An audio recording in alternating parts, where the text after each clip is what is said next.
Le paysage, vous regardez partout, c'est magnifique. On respire l'air pur, les gens font attention. Il y a beaucoup de services aussi, de loisirs, de plein air. J'avais un mode de vie qui était très urbain.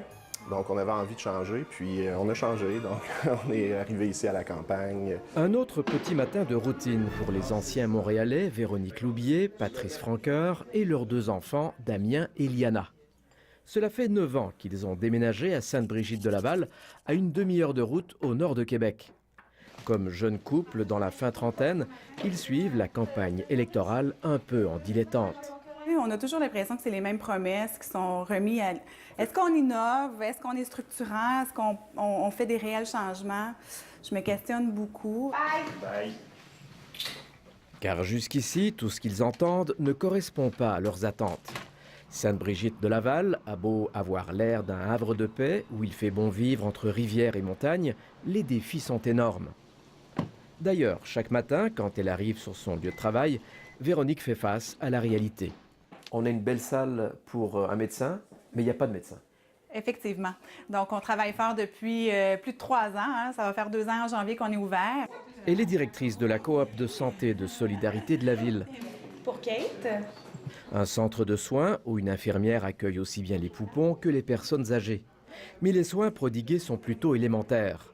La clinique refuse chaque jour des patients quand le service demandé dépasse celui des infirmières.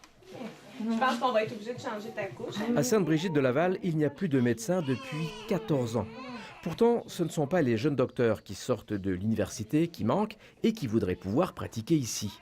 Mais La façon qu'on répartit les effectifs médicaux sur la province de Québec, la façon que les territoires sont divisés également, n'avantage pas Sainte-Brigitte, nous pénalise comme on fait partie de la grande région de la capitale nationale qui, selon les règles, semble dire que le nombre de médecins nouveaux facturants de la relève sont suffisants sur le territoire. Faites-vous asseoir. pour les soins, il faut faire de 30 à 40 minutes de route pour trouver une clinique sans rendez-vous, où l'on n'accepte plus de nouveaux patients depuis belle-lurette. Bref, Sainte-Brigitte et ses 7500 résidents est victime de sa popularité, qui n'est pas, pour ainsi dire, reconnue par le gouvernement. C'est ça qu'on veut. Au cours des 10 dernières années, la population a presque doublé au niveau de la ville. Donc, c'est sûr que pour la ville, il y a énormément de défis.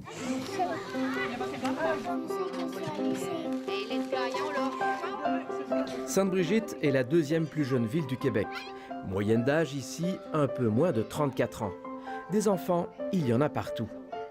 Les écoles, ça déborde chez nous. Bien qu'on ait eu une nouvelle école il y a environ 3 ans, on est déjà à réfléchir, à savoir qu'est-ce qu'on va faire. Cette année, il y a 9 classes de maternelle. Et il y a quelques années, il y avait une liste d'attente de plus de 500 noms pour les garderies. Marie-Michel Parent a ouvert ce service privé pour améliorer l'offre. Il y a quand même un phénomène à Sainte-Brigitte. Les gens aiment bien venir s'installer, mais ils quittent aussi. Il y a beaucoup de migration. Alors, il y a des gens qui viennent s'implanter, il y a des nouveaux, mais ça se promène. Il y a quand même là, un déplacement. Est-ce qu'il resterait plus longtemps s'il y avait plus de services, par exemple un médecin ou des choses comme ça? Je pense que de poser la question, Frédéric, c'est d'y répondre. Et comme un défi n'attend pas l'autre, la ville ne dispose que d'une seule route pour sortir en direction de Québec. S'il y avait une inondation, un feu ou tout simplement un accident qui paralyse la route principale, on est coincé à la maison. Donc, sans services médicaux, ça pose problème. On attend en moyenne 50 minutes en ambulance sur le territoire pour être desservi aussi. Seule solution, demander une étude de cas pour démontrer que le besoin d'un médecin est criant, ce qui n'a jamais été fait ici.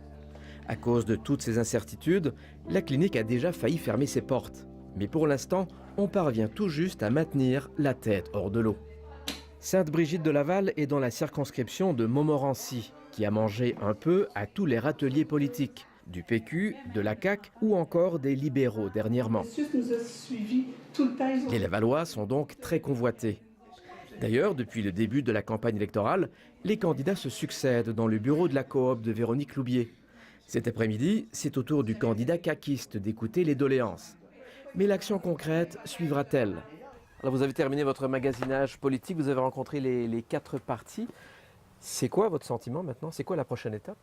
C'est impossible qu'il n'y ait pas une solution adaptée pour notre communauté, pour notre centre de santé? Je ne crois pas. C'est une question de volonté aussi. C'est une question de s'allier, de se mobiliser, de dire « OK, maintenant, c'est assez. On agit, on avance, on a un projet porteur. » En tout cas, dès le 2 octobre, elle ira frapper davantage à la porte du député qui sera élu. Éternelle optimiste, elle reste cependant lucide, puisque rien n'a vraiment changé depuis les 14 dernières années.